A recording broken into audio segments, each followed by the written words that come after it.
আসসালামু আলাইকুম এভরিওয়ান। প্রথমে চুলায় একটা প্যান বসিয়ে দিয়ে দিচ্ছি 1 চামচ বাটার। দিয়ে বাটারটাকে খুব ভালোভাবে গলিয়ে নিয়ে দিয়ে দিচ্ছি হাফ কাপ সুজি ও স্বাদমতো লবণ। মিষ্টি জিনিসে অল্প একটু লবণ দিলে খেতে ভালো লাগে। তো এবার সুজিটাকে ভালোভাবে নেড়েচেড়ে কিছুক্ষণ ভেজে নেব। তো এই পর্যায়ে আমার সুজিটা ভাজা হয়ে গিয়েছে। এবার এর মধ্যে দিয়ে দেব 1 কাপ দুধ। দিয়ে সুজিটাকে নেড়েচেড়ে দুধের সাথে মিশিয়ে দেব। দুধ দিয়ে অনবরত নেড়েচেড়ে নিতে হবে, না হলে দলা পেকে যাবে। তো এই পর্যায়ে আমি আরও 1 কাপ দুধ অ্যাড করে দিয়েছি। এবার খুব ভালোভাবে নেড়েচেড়ে মিশিয়ে নিচ্ছি। দিয়ে দিচ্ছি 1/3 কাপ চিনি ও 1 টিস্পুন এলাচ গুঁড়া দিয়ে খুব ভালোভাবে মিশিয়ে নেব। অপেক্ষা করব একেবারে শুকিয়ে যাওয়া পর্যন্ত। আজকে আমি আপনাদের সাথে শেয়ার করব খুবই সহজ পদ্ধতিতে একটা মিষ্টির রেসিপি।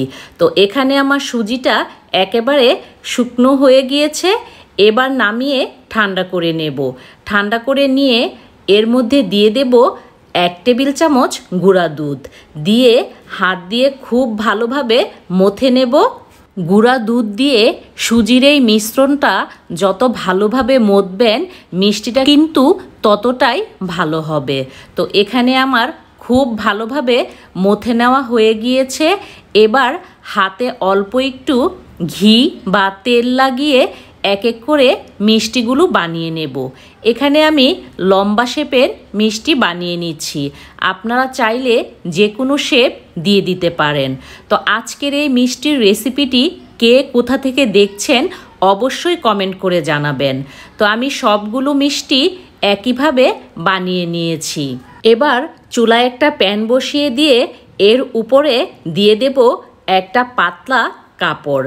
কাপড়ের উপরে এক এক করে আমি মিষ্টিগুলো দিয়ে দেব। 10 মিনিটের মতো এই মিষ্টিগুলোকে আমি একটু ভাপ দিয়ে দিব।